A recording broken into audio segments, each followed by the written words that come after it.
Welcome to Divorce Decoded. We have with us today retired Supreme Court Judge Robert Berliner.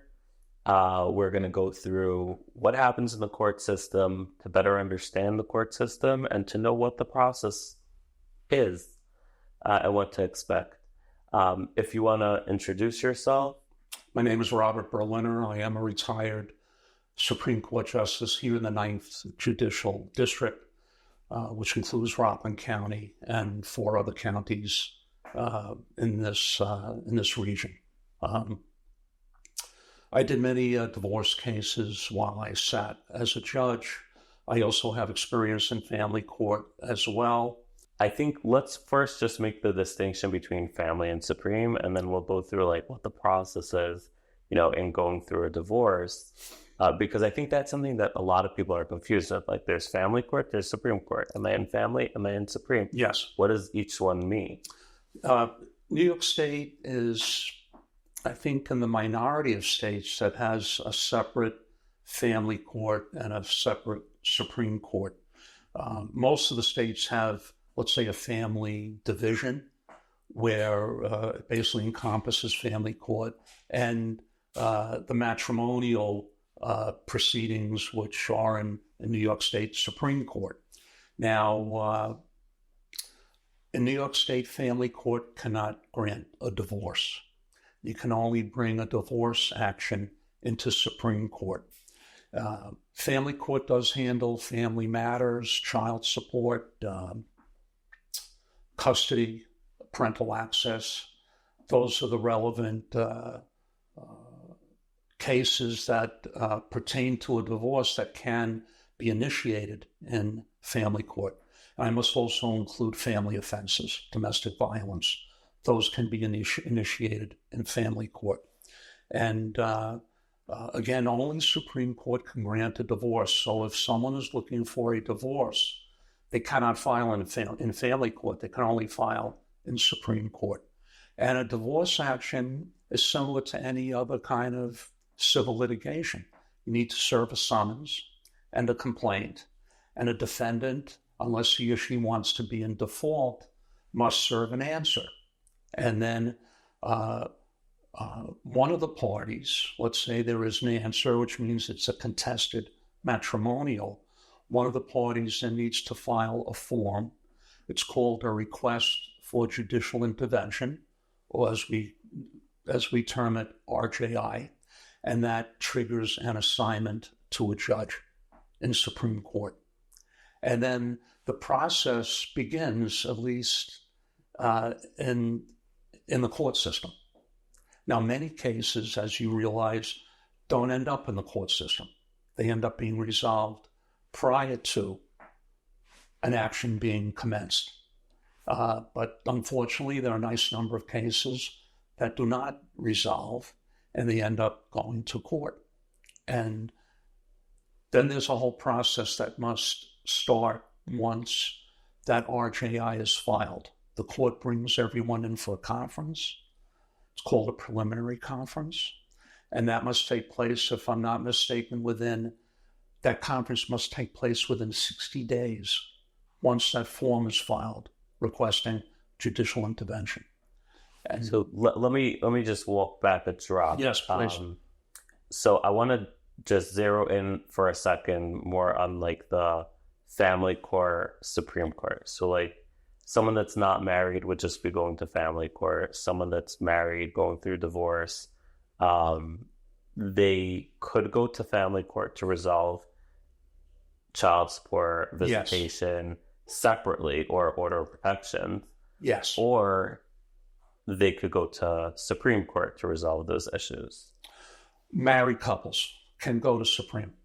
Because then they're doing the whole divorce together, but someone would have to initiate for a divorce. So you would open up the index number with Supreme versus in family, you need an index number? Or no, they have what are called docket numbers there, but separate. It's different from, let's say, filing a summons and complaint in Supreme Court.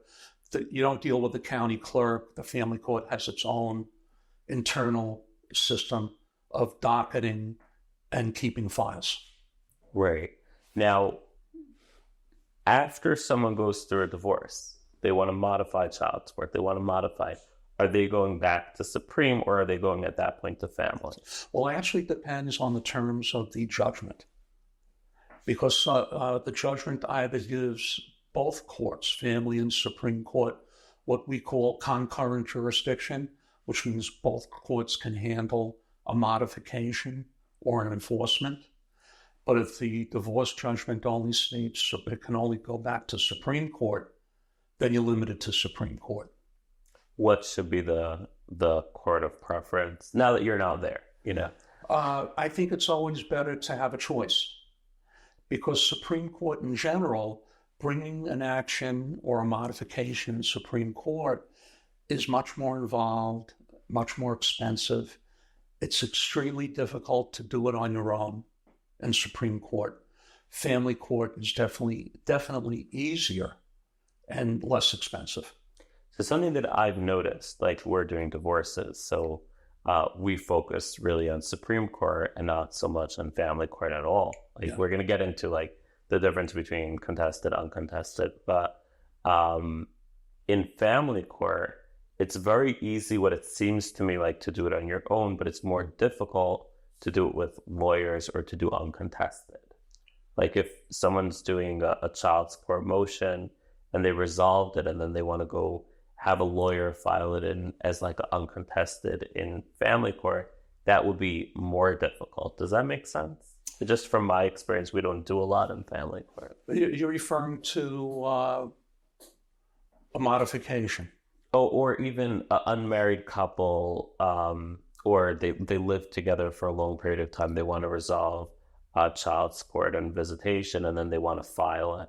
So if they're going to file it in family court, what I found is that it's more difficult to do that with a lawyer versus to do it by yourself is what it seems like relatively easy, versus family, which is Supreme, which is crazy. You know what? The bottom line, it all depends on the case. Some cases are very complicated. And the ones that are very, very complicated, it may be extremely difficult to do it on your own, or what we call in the court system, pro se. Right? If it's a simple case, then it's much easier to do it on your own without retaining an attorney and paying the fees, and then it becomes more of a... Whereas filing a divorce is a lot of paperwork, meaning there is opening up the case. You have the divorce agreement. You have defendant's affidavit, plaintiff's affidavit, income worksheets, child support, judgments. It is difficult. There are many forms, but the court system actually supplies litigants with a packet with all the forms to try and make it easier for them to do it. Especially there's what's called an uncontested matrimonial or divorce packet that the clerk's office will give you. And everything is spelled out, explained, and the forms are all attached. You just need to fill them out properly. Right. I tell people sometimes, would you do the taxes on your own, right? So there's a certain amount where there's a lot, meaning we have to give, let's say, for a regular divorce with, there's something like 15 different documents, right? Between everything, maybe even more. So it's a lot. It is a lot, yeah. And it's not easy, but it can be done. I've seen it, and they actually will help you fill out forms. By going to the court library, or they have, yes, you can go into the court library. You may be able to get some assistance as far as not giving legal advice, but as far as filling out a form. Right. Some documents need to be notarized, so it's just it's very specific, and it needs to be done correctly, because if it's not done correctly, it will delay your case, and your papers won't be filed, and it'll just take that much longer. Right. For the end result. So let me let's go back now. So we have uncontested divorce, a contested divorce, yes. Right? So family court. We're moving past family court. We're in Supreme Court. Yes. For uncontested divorce, we'll start there. So people possibly wouldn't end up in court at all, right? Correct. Or documents are filed. So what there has to be is a plaintiff and a defendant, right? Yes. As much as it's uncontested, there is going to be one person has to open up this case. You need to buy an index number. You need to file the correct documents. Yes. What is the process? So after you file the index number, what happens behind the scenes? Let's just say we upload everything to NISF, and what happens behind? What takes the time for the judge to sign off? What does that look like? Well, the uncontested divorce papers are filed, including one of the documents that's filed is the RJI, and the RJI triggers the assignment to a judge, the request for judicial intervention. And once the case is assigned to a judge, there's usually, with the uncontested divorce, there's a notice of motion giving a return date when the motion is returnable, so to speak. And after that, the time clock begins to run for the court to do something about this motion requesting an uncontested divorce. And the court usually has 60 days to decide it. Usually in the uncontested divorces, since for the most part, no one's filing an answer, it's not being contested, the court just needs to review all the documents to make sure they're proper, and that the court has what we call jurisdiction over the defendant, that the defendant was properly served with the summons, and if the paperwork is in order, and the proposed judgment, let's say, is proper, the judge will sign off on it, and then that judgment needs to be not served like a summons, but sent to the defendant, just to give the defendant notice that he or she is now divorced. And that's filed with the county clerk. Right. Now, just about what happens, so you're saying that the amount of time that it takes is really just dependent on getting around to it, but it should be within 60 days. That's the standard. The standard would be 60 days. Yes. Doesn't need to be 60 days, but that's the time frame for a judge to decide such an application. Now, we see a lot that is taking more than 60 days, specifically Brooklyn, New York, over there. And even Rockland is not, Orange is much better than Rockland than getting documents back, divorces back. Are we referring to uncontested divorces? Uncontested divorces, right? Meaning within the 60 days, I would say Orange, they're meeting it. We're very proud of Orange. But Rockland is, sometimes they're very good. But I would say specifically if, let's say we have a judge from Westchester, because we're also, they're in the ninth. Yes, they're visiting judges. And that takes a little longer. Is there any way to speed this up for a client, or is there anything to do about it? What happens? Well, the only thing you can do, and I'm not sure if it's going to work 100% of the time, is try and get in touch with chambers to see, maybe you could speak to the judge's clerk. Now, each judge has a part clerk, and just make an inquiry. My client is anxious, whatever the reason is, and can it be examined? Right. Soon. We had a client that they, I wouldn't say that they're totally innocent, in this story, but they got divorced. We filed everything. It was COVID, and it was just taking a very long time. And now they didn't, go through the process right away either, but they were one of them was getting remarried to someone from Canada. So there was some urgency. And they couldn't go into Canada because they weren't a citizen. But if they were married, then they would. So they needed their divorce to be final so that they could get married, and then that they could go into Canada. I see. So I was like, just call the chambers. And they could do it better than anyone, right? Because they're saying, hey, I'm getting married, I need this done. Yes, that's obviously a legitimate reason to speed it up. And I've seen that. And in a sense that sometimes for whatever reason, people plan to get remarried very shortly after they thought they were getting divorced. And let's say I had a case on my motion calendar today. They're getting married next week.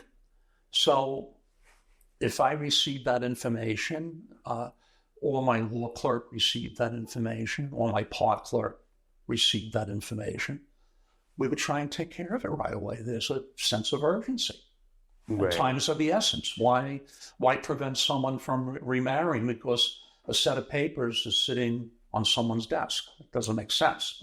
Right. Now, the other end of it, what I see a lot, which is really sad, is people don't realize that you could sign a divorce agreement, but you're not divorced with a divorce agreement. Well, we would call a separation agreement.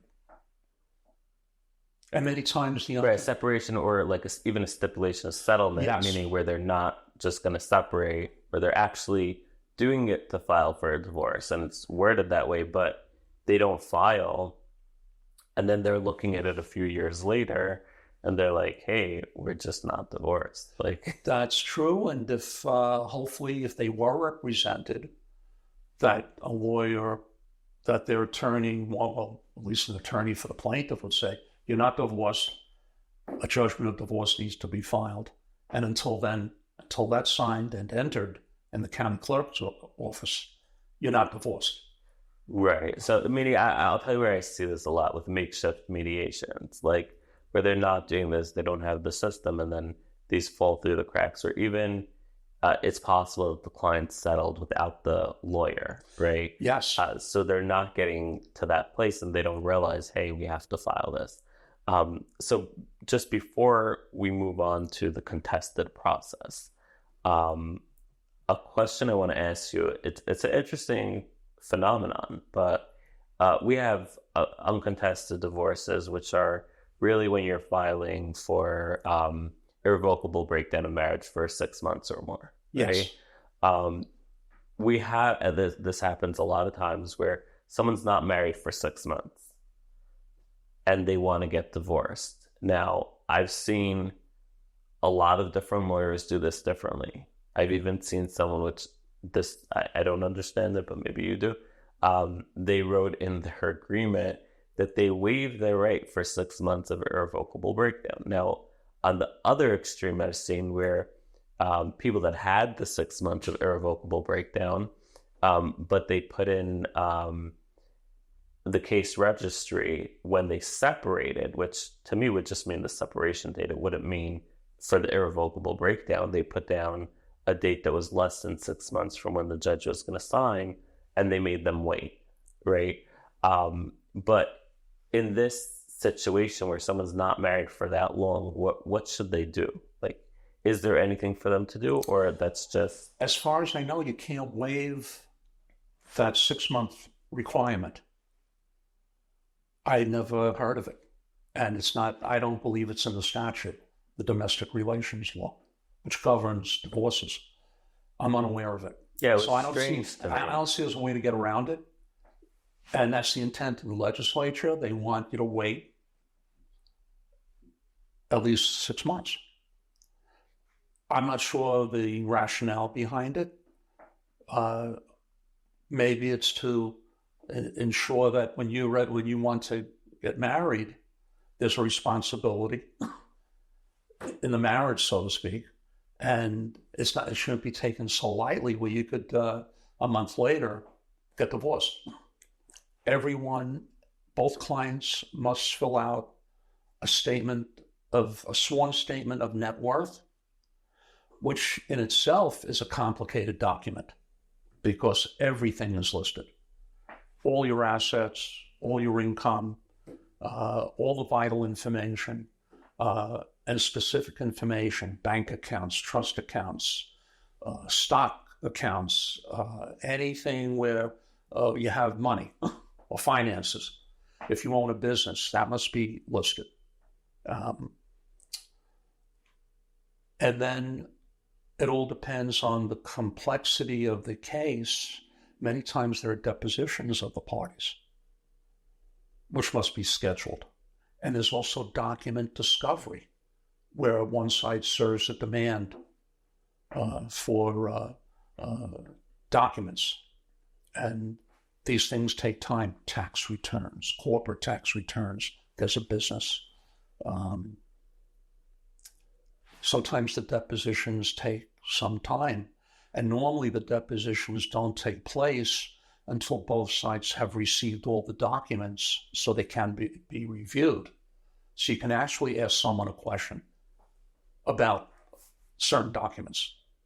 So this takes time. So let me walk this back a drop. So from, there's the time that they open up the index number, that's pretty quick.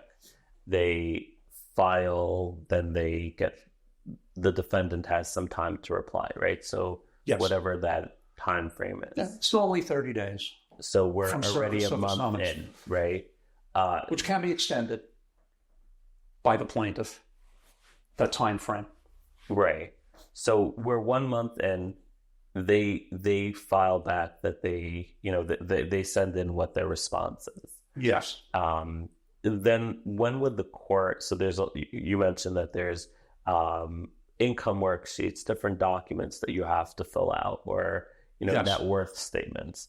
In fact, when the court schedules the preliminary conference, it does state in our form that you must fill out, sign, and sign before a notary. Normally the attorney that represents you will notarize your signature, and then you serve it on the other side. And that's supposed to be done before you come in. So how long does it take until you come into the conference? I think approximately 60 days. Okay, so they have 60 days. So we're already 3 months in. Yes, from the initial service of the summons. Right. Assuming nobody's asking for any extensions. Correct. So they're 6 months in. They come there. They have all the information. So then now you can lay out whether they need to depose people, what else they need, discovery that they might need. Yes. In fact, at that preliminary conference, the judges inquire of the attorneys, what do you need to do? Do you need to serve demands for discovery? Do you think you need depositions? Because we want to keep it on a let's say, a legitimate time schedule. We're looking out for the clients. Right. We just don't want these things to take forever. Right. The process in itself, to get all this information takes a long time. It does. I'm going to interject with a question over here that a lot of people are troubled with, which is, how do I know that my spouse is saying the truth about their income? Now, or their assets, right? Whether they have a pile of cash somewhere, a Swiss bank account, right? Right. So that's something that people are in mediation is a big concern. And generally the way we think of it is, in mediation, everything has to check out. But in some ways, I see the same concern in the court system, yes. Right? So you're going to fill out your full, all statement of net worth and everything. But at the end of the day, I don't know that, in your buddy's house, you have a whole pile of cash under his mattress, which is there a way to deal with that? I do believe that through the process, such a thing might come out, but is there any real way to have someone, to be able to know for sure that such a thing is not there? It's very hard. If there's absolutely no proof of it, how is a court supposed to say that you do have hidden assets? The only thing the court can do sometimes, if there's, let's say the parties are living a very extravagant lifestyle. They're in a very, very expensive house, no mortgage on the house. Affluent in the sense that they have many material things. And on the net worth statement, let's say the one who's earning the income, and it's normally the husband, but sometimes, not all the time, but a majority of the time, it's the husband who's earning the income.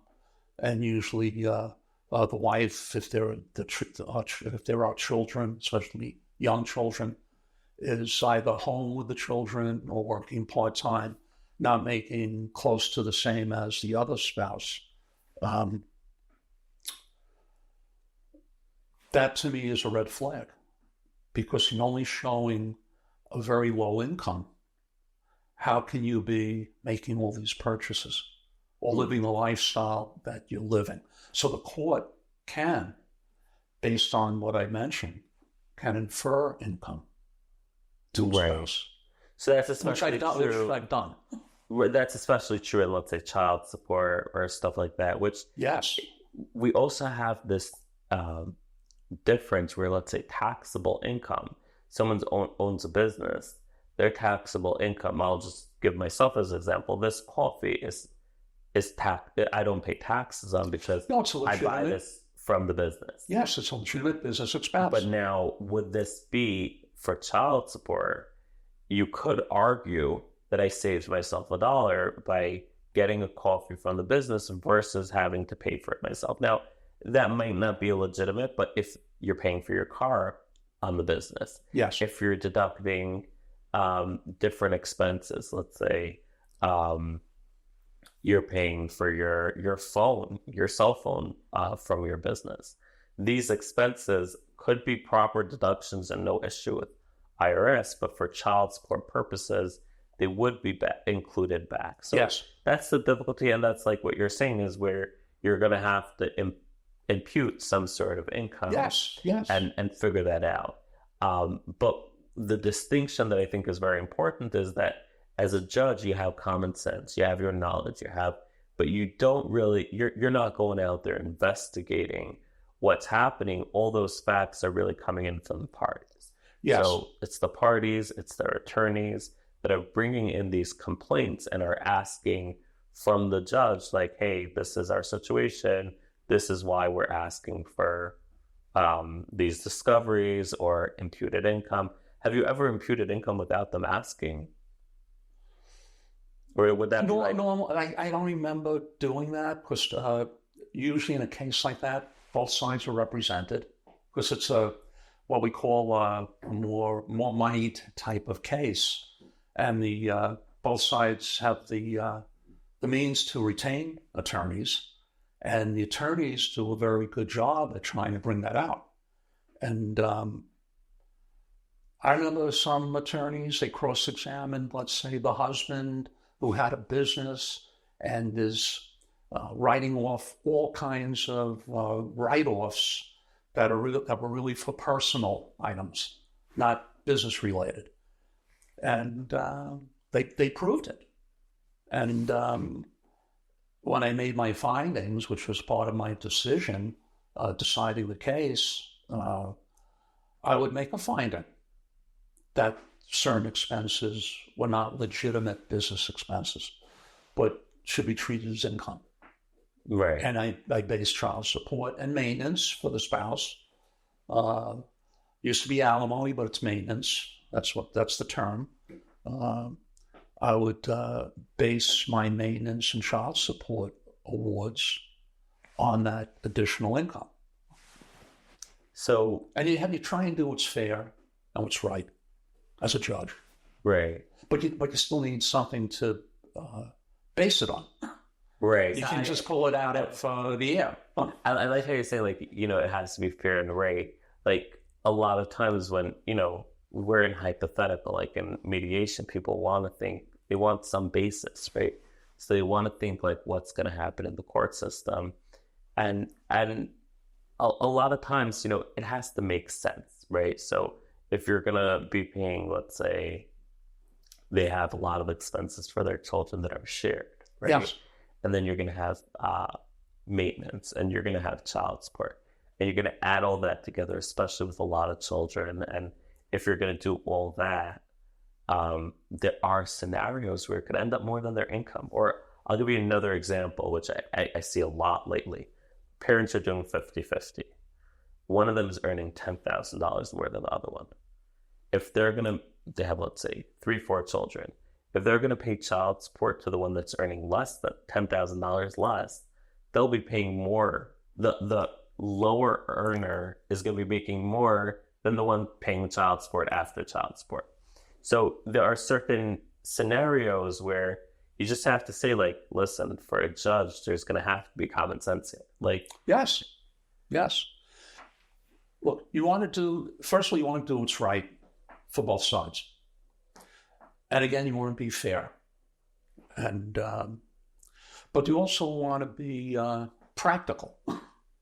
You don't want to make some outrageous award, outrageous that's way too high or way too low, that they're going to end up coming back to court all the time. And that doesn't make sense. It's not good for the parties to keep going back to court, hiring attorneys all the time. And we're trying to prevent that. Right. An attorney told me one time that about a certain case, he's like, that's called an annuity case. The case that keeps on giving. Unfortunately, that does happen. Let's move back. So we're by the preliminary conference, 90 days into them deciding that they're getting divorced. Over there, they're going to lay out, and depending on how much goes into this case is how long you would give before, whether it's depositions, trial, or there would always be discovery, right? Yes. And then you're going to have another pre-trial. Yes. When everything's supposed to be done, there's a cutoff date.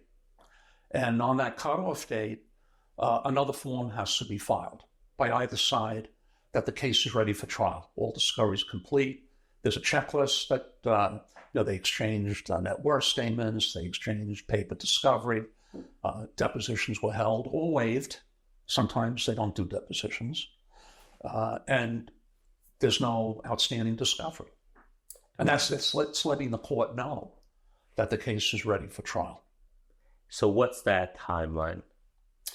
It all depends on the case. If it's a relatively simple case, the time frame is shorter. But if it's a more complicated case, sometimes you have a major custody issue concerning children. And there are certain things that must be done until the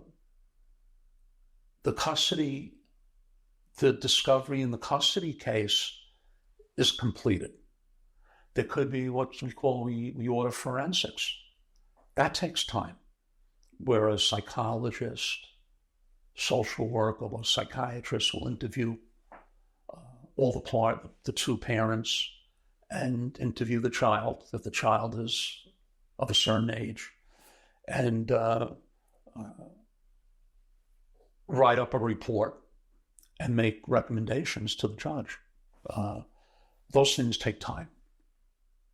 If it's a simple case, just the two parties, they're both W-2 wage earners, no business, that's a more simple process and a shorter process. So again, Isaac, it all depends on the case. Would you I guess on the shorter end versus the longer end, I'm sure if there's forensics, that could take forever, right? It can. And it's not even on the court's schedule. And I forgot to mention, if someone owns a business, sometimes the business needs to be evaluated by an independent appraiser. That takes time too. So it all depends what's involved in that particular case. Okay, so if you had to just give some sort of time, what would you say? Would you say the shortest would be a month, 2 months, and then let's say a few months, and then the longest, not the longest, but a very complicated case, yeah, can take a year. Got it. Okay, and so they're having one preliminary with the court, and then they're going to go for, let's say, a few months to a year, yes, to complete before they're going to go to the next step, which will be another pretrial hearing. It would be we bring everyone back in for what we call a pretrial conference. We try to settle the case. Sometimes, for whatever reason, they did not complete their discovery. They're waiting for certain documents from a particular entity. They did not complete their depositions. So we try and give them a tighter schedule. And we can't extend that time, bring them back for another conference. And if everything is all said and done and ready, if the case cannot be resolved, we give them a trial date. So the trial date from you have this second conference. Yes. The trial date would be how long out? Depends on the judge's calendar. Okay. Now they come to that trial. What does trial look like? Like how long does it take? What goes on there? Again, it all depends on the case. I've had matrimonial trials that have taken weeks. I've had matrimonial trials that have taken days. I have had trials that have taken 1 day, 2 days. It all depends. Sometimes they resolve certain issues, the attorneys, which shortens the trial time. And then post-trial is when they would get their judgment. Yes, in the sense that if the case does go to trial and the court has to write a decision, and sometimes that takes some time because you need to review a transcript of the trial. The attorneys submit what we call post-trial briefs. All this needs to be reviewed. Normally, there's a 60-day rule to decide a case once it's fully submitted. Sometimes it takes longer. Depends on the complexity of it. So we're talking about chunks of time here. Right. So if I would have to like think about, from what you've said, I would say like you have 30 days till you're maybe 90 days till you're going to get into your first conference. Yes. Let's just say another, on the shorter end, another 3 months until you're going to get to your second conference. Yes, that's 3 months plus 3 months. Now So we're out 6 months. And then you're looking at a trial for approximately at least 2 months down the road. 2 months down. So we're up to 8 months. Right. And then from the trial, well, we're not going to count on the trial days, but you're going to look at another 60 days before you're going to get your judgment. So now we're up to 10 months. Right. So 10 months would be a relatively quick process to go through the full. The full from beginning to the end of a trial and a court making a decision. Right. Now, obviously, add in a few months here and there or a forensic, and you're looking at 1 to 2 years or more. At least a year, possibly a year and a half. Hopefully not 2 years. But some of them do take a long time. Right. So I guess this is why like a lot of cases settle throughout. Like most cases don't make it all the way till the judgment, but this is really the nature of if you need a judge, if you need a judgment, which it has its place where you can't work it out or you can't settle throughout, why you need this lengthy process and how the process is. And what I always try to do is encourage the clients to settle a case. Because especially if one side isn't being rational about it, why go through this unnecessary delay until the case is tried? And if you don't have much of a case, why go through all this? Right. And so much of it is not really the case. It's other things, which I'm going to go back to that question, which is, what happens when you have a spouse that does not want to get divorced? One spouse wants to get divorced, the other spouse does not. Yes. Is there a way for a spouse that does not want to get divorced to hold up the process? Not to hold up, but to say, I don't want to get divorced. We need to stay married for whatever rationale, major religion, All right. Well, it doesn't work just by saying I don't want a divorce because your spouse wants a divorce. And there's no law that says your spouse doesn't have a right to file for divorce. So that argument goes out the window. Right. No rational in the day they have that before we had the irrevocable breakdown or stuff like that. You needed abandonment. Because you had proof grounds. Yeah. Which really, for the most part, isn't the case anymore. So meaning that component, which a lot of times it's the emotions that could make the court case take longer, but that's not really substance. Correct. It doesn't fly anymore. Let's put it that way. So you can always try I've seen it where defendants try to delay it. Sometimes the lawyers are working with their clients, and this is what the clients want. They file different kinds of motions to, just muddies the waters and delay. And to me, they're delay tactics sometimes. Right. Or they come in, or they stall on different things. Let's say completing discovery, appearing for a deposition. But we give the dates. So technically they're violating a court order because court orders these days. And unless there's a legitimate reason why you can't comply, you're in non-compliance of a court order, which does have ramifications. Right.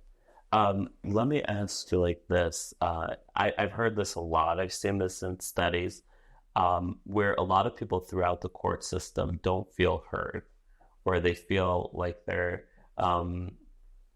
Will Warren, he mentioned, what he felt throughout the process was that people want their day in court. Yes. But they don't really have that through these conferences. That's true. Well, that's one of the reasons why there's a court rule that says the clients must appear at the preliminary conference and the pretrial conference. So they see what's going on, they see the judge, they see the courtroom, everything. And when I meet with the attorneys, I make sure I have permission of the clients to meet with the attorneys without the clients. Because I don't want them to think anything's going on that they don't know about, that they may not trust. So I always ask the attorneys, all the clients, is it all right if I meet with your attorneys in my rolling room in the back? Do they have that feeling, or do you see this where they want their day in court to say what happened or to say how they were wrong? Yes. And do they get that in the early part of the process or not until trial? They can. I think it all depends on the judge, because sometimes I would have an attorney tell me, Judge, my client is just doesn't know what's going on, thinks something's going on between us that they don't feel comfortable with, or everyone's in cahoots and they're just trying to get rid of the case, and they'll ask me sometimes, would you mind speaking to my client? And I said, if you want to come in to my chambers, I normally would ask the other side also if it's all right. I'll meet with a client as long as the attorney's present. Right. No, just to clear the air and just explain try and explain what the process is, what we're trying to do. Okay, I think that there was like a lot of insight here on the court process, walking us through this. I feel like we could do another 5 of these. I would agree with you. I said, Well, what did we leave out? What did we forget? Any points that you would want to mention? Look, litigation isn't easy. It can be complicated. And I'm referring now specifically to matrimonial litigation. It's normally not such a pleasant experience. Sometimes it has to be done. And I always try and suggest that if you have if there's a fair settlement offer, try and be very serious about considering it, because in the long run, and after the case is actually tried, and then the court has to make the decision, and you paid your attorney a huge amount in fees, you may not be pleased with the result. And you spent much time, effort, and money in getting to that point. So sometimes it may not be worth your while to do that. And that to me is very significant, because I've had cases that should have resolved, that a very fair offer was made, and the other side just wouldn't take it, expected much, much more, and then is extremely disappointed at the end when Right. all was said and done. I guess like the standard of deviation between a case, like where it falls out and all that, is not always that great, and that's where, yeah. So thank you so much for coming on. I really appreciate, having you as someone that I could call. I can bounce questions off, and the support that you have now for the mediation field. But I believe I actually mediated a case that was, I don't mediate those type of cases anymore, but they were a day before court, and I believe that you were the judge, and how we had to work everything out prior, and the time that you gave for it and the support. I think you stayed later. We're holding an agreement while something else was going down. You for sure are an advocate for people working it out together. But your experience and the knowledge and what you've shared, so thank you on behalf of everyone that's going to be listening to this. I appreciate that, Isaac, and thank you for having me. And it was, I think it was very informative, and it was a pleasure sitting down with you here. Hopefully we do it again. Hopefully, yes. Thank you so much. Thank you so much. You're welcome.